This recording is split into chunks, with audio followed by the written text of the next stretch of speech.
On today's podcast, we're going to focus on a few of the characteristics of servant leadership related to vision, conceptualization, foresight, and persuasion. So again, we're in the midst of a 3-part series around the characteristics of servant leadership and these three different categories of awareness, vision, and impact. Today, we're going to focus on vision and these characteristics of conceptualization, foresight, and persuasion. Welcome back to The Thermostat with Jason Barger. If you're currently on a commute, a walk, or just a micro break in your day, glad you're making time to step back, to think, and to reflect on the next steps on your journey. I've never been more convinced the best leaders and team cultures in the world are the ones that make time to step back, breathe in good oxygen, and calibrate their thermostat. I hope today's conversation leaves you feeling grounded and inspired. Now let's dive into today's topic to engage our minds and hearts in order to authentically lead and create compelling cultures wherever we are in the world. Hey everyone, it's Jason, and welcome back to the Thermostat Podcast. So glad you're here. So glad, however you're coming to the podcast today, so glad you are back and joining the conversation for today. If you are one of the original folks, listeners to this podcast, then welcome back. So glad you continue to be a part of this journey, and so glad, I hear this from folks that that this has contributed to their development, their thinking. They enjoy just these kind of reminders in this, their own heart and their own spirit of thinking about the type of person they're trying to be in the world each day, let alone the leader and the culture they're trying to create together. So glad that it continues to add value. And for all of you that are new to the podcast, so glad you are here. So glad that it continues to grow and spread and continue to just involve more and more people. So thanks to everybody that's new. My commitment to you all, now that we're in the well over 100 episodes of this podcast, is to continue to celebrate and make sure that this is a place for you in your own week and your own day, your own practice, to step back, to think, to have time and space to be filled with some messages that add value to your own personal life, also to the work that you're doing, the leader you're hoping to be, and the culture that you are creating with the people around you. So we need that. We need positive support and messages along the way. And if this can be that, then I am so grateful and honored to do so. So I keep saying this, and I will continue to say it, that I'm more convinced than ever that the world that we're living in right now, the teams and organizations that we serve, the people that we are guiding and serving and leading around us, that authentic leadership is needed more than ever in the world right now. Authentic leadership that cares for people, that engages with people, that rallies people around a mission greater than self, and that everyone is a part of building and co-creating a culture together. That compelling cultures are needed more than ever right now in the world. And certainly not only are we experiencing that and seeing the value in that, but also the research is certainly all pointing to that's what people want and need right now in the world. So excited to be carrying the conversations forward with you all. If you'll do me a quick favor before we dive into today's topic, if you will just do me a quick favor, take a minute to rate this podcast 5 stars. Please, thank you. Leave a nice review. Those specific ways help this podcast reach more people. So thank you for everybody that just takes a moment to do that. That's one way you support me and the messages of this. And if this kind of stuff is worth sharing with other people, and these messages you think add value, then please take the time to rate and review it. And share it with other people. Invite people to be a part of listening to this, and share the topics with your team or your organization. That's the way these messages amplify along the way. So we, of course, a lot of this 6th season, the last episodes, we've been talking about, certainly the current realities in the workforce. We know of the great resignation and so many people resigning of their jobs. Obviously, we also know the research that's coming out that's saying, what are these people looking for? What we know they're looking for is they want to be a part of a meaningful culture. Gallup tells us that 9 out of every 10 people would take a pay cut. Now, it's not saying they want a pay cut, but all things being equal, if they're looking around at the landscape and they're deciding between different opportunities they might have, assuming the compensation is fairly close, that they actually would be willing to take less money to be a part of a more meaningful culture. So it doesn't mean that we just want less money or that people compensation isn't important. Of course, that's not the case. But the reality is research and surveys and what people are saying and also showing with their behavior is leading is they want to be a part of more meaningful places of work. And they also, we know that the return on the investment from teams and organizations is that places that have more engaged employees also have higher metrics in so many different ways, more likely to hit targets, more likely to retain people, to attract people, to build loyal customers. All of those metrics go up, and productivity goes up as well. So we know we're talking on this. We're in the midst of a 3-part series around servant leadership and helping us define servant leadership a little bit more. It's a term that a lot of people use, but we want to make sure that we're defining it. But we're in a 3-part series to not only focus on the 10 characteristics of servant leadership that have been identified, but also putting them into 3 categories to help our brains better understand. We all know this in our minds. We know cognitively, that leadership and compelling, influential, inspiring, caring leadership, which is often referred to as servant leadership, is key to engaging with people and serving their needs, the needs of the people around us, but also the needs of a mission, an overall mission of a team and organization.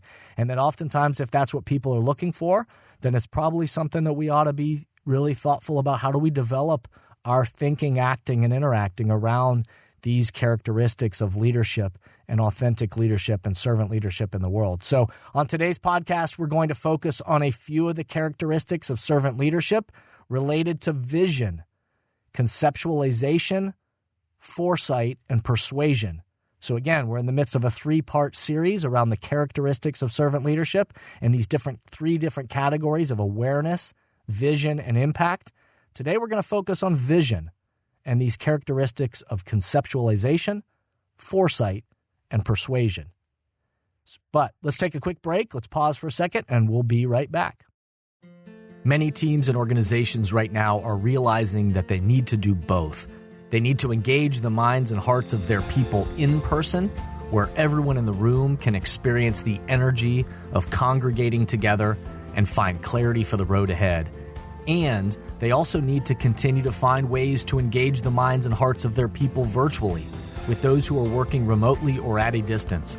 So, if you are in the process of planning your next team meeting, company all-hands event, conference or culture summit, and are looking for support with a powerful keynote speech, facilitated team conversations that are the currency for change, or deeper development on leadership mindset and an intentional strategy for the culture you're trying to create, I hope you'll contact us at jasonvbarger.com, jasonvbarger.com. It is my privilege and our honor to partner with great people to provide support in these areas. We want to breathe oxygen into your leaders and throughout your organization so you can set the temperature you want for your culture. We look forward to connecting with you soon. All right. Hopefully that if this is part 2 of this 3-part servant leadership series, so hopefully you listened to part 1 that was focused on awareness. If you didn't listen to that, I encourage you to go back and listen to it, not because you can't listen to them in whatever order you want, but it'll just give you a fuller understanding of the different characteristics and categories around servant leadership as you're looking for that kind of definition or looking for examples of what this kind of leadership might look like in action and behavior. And I'll just remind you that Robert K. Greenleaf is the one who gets credited for coining the term servant leadership back in the 1960s. His essay, The Essentials of Servant Leadership, introduced ideas that resonated really with many people around the world and also inspired the Greenleaf Center for Servant Leadership. And this Greenleaf Center for Servant Leadership, their whole goal as an organization, they study, they teach, and they celebrate these philosophies around servant leadership. For some other context, in 1998, Larry Spears, former executive director of the Greenleaf Center, established 10 characteristics of servant leadership based on their framework of years of research around this topic.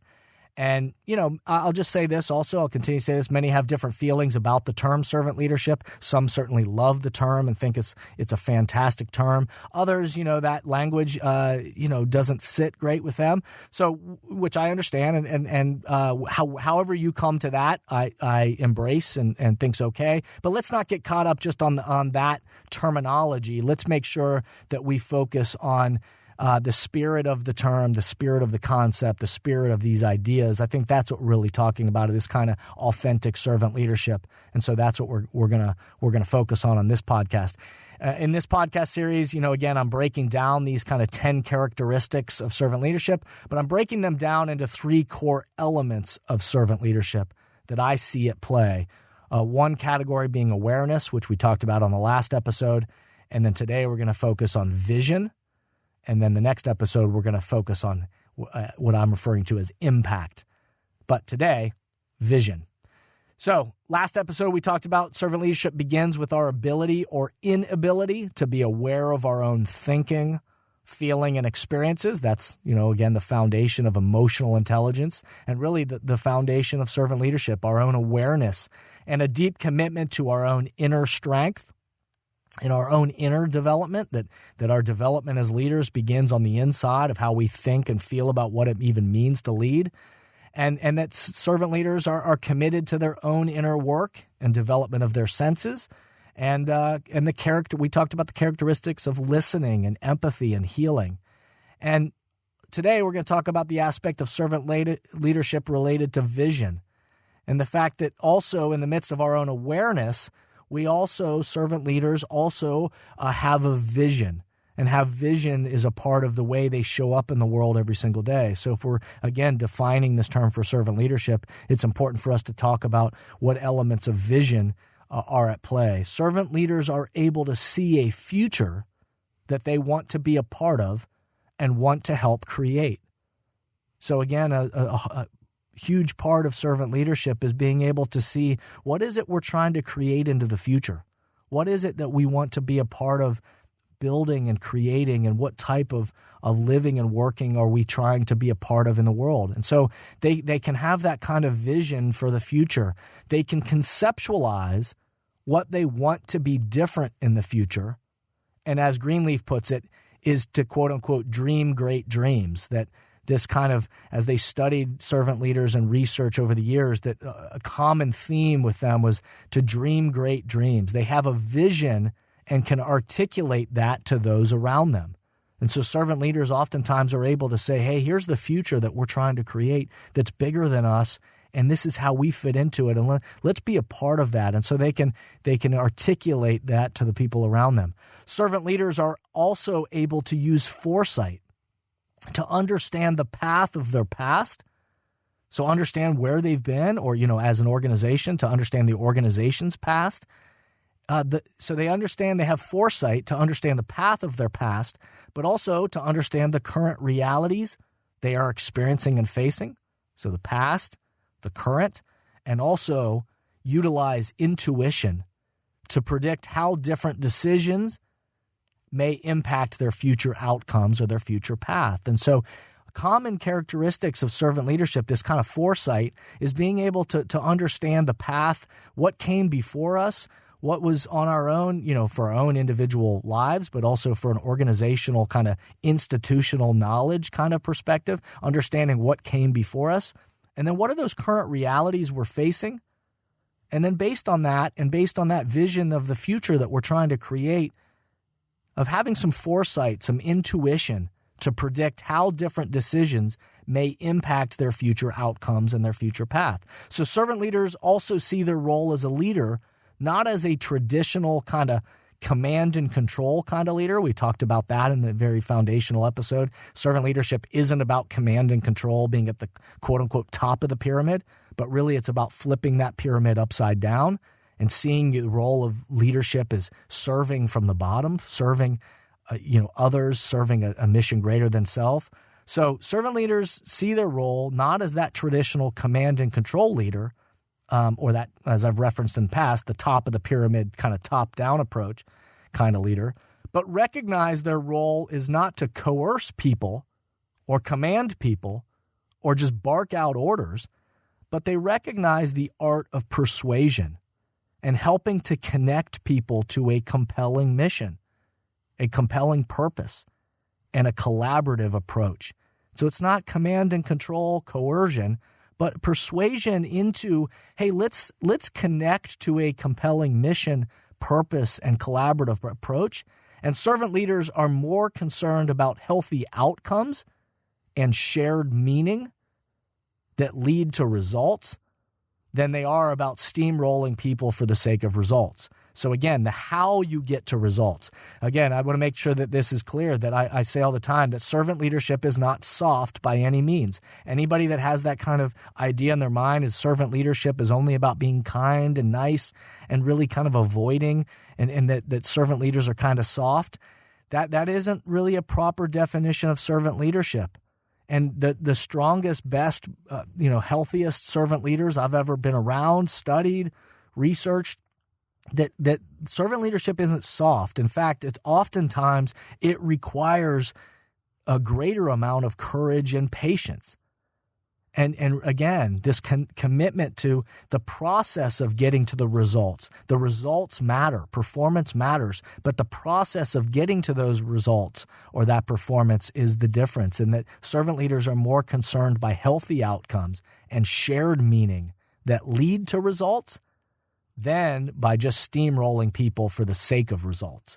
And so servant leadership is not soft by any means. It requires courage and patience and is intentional and begins with an internal spirit and external desire to serve a mission greater than ourselves.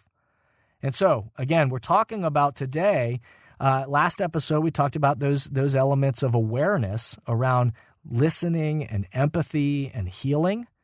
And today, we're focused on vision, and that servant leaders have a vision for the future and are able to, that they want to be a part of creating, and they can articulate that to people around them. They have the kind so they can conceptualize this future and this concept and then be able to articulate it. They have foresight, which means they're able to understand the past that they've walked, the current obstacles and realities they might be facing and opportunities that are in front of them, and then be able to, with vision, be able to say, based on our decisions and what we might put out into the world next, here are some potential outcomes of how we can impact that future. And so conceptualization and this idea of foresight, and then lastly, related to vision, is that it's not about command and control, steamrolling people, but it's about that healthy kind of persuasion, engaging people's minds and hearts in that compelling mission, that compelling purpose, and that collaborative approach, that the process to healthy outcomes and shared meaning that lead to results is more important than just steamrolling people for the sake of results. So, over these past 3 episodes, we're talking about these 3 categories of servant leadership. Again, awareness last time, vision today, and next week we'll talk about impact. And we'll focus, of course, on some of these characteristics and actions that highlight these different elements of servant leadership so we can better understand and define that term in our minds and in our hearts. So some questions to ponder this week. What vision for the future can you conceptualize that you want to be a part of? What vision for the future can you conceptualize that you want to be a part of? How does your past and current realities impact the decisions on your plate now? How could you help connect the mind and heart of those with you to help them see the compelling vision for the future? How could you help connect the mind and heart of those with you to help them see the compelling vision for the future? Remember, calibrating our personal thermostat for our own awareness and our own, understanding of what's happening around us, and then calibrating our thermostat for our own behavioral response and our own actions. That's emotional intelligence. This is the heart of leading in the world and creating culture, and we are the thermostats. Our own internal temperature sets a temperature externally for others based on our own response and our own behaviors. So on the next episodes, upcoming episode, again, servant leadership characteristics will be in part 3. We've already done awareness and vision. And the next episode, we'll be talking about impact and what is it that servant leaders are really driving for. And so we're going to talk about that on the next episode. So stay tuned. Hope you continue to to enjoy this series about servant leadership. Remember, the best leaders, teams, and cultures on the planet stimulate progress by recalibrating their thermostats individually as leaders, but also the alignment around the culture they're trying to create together.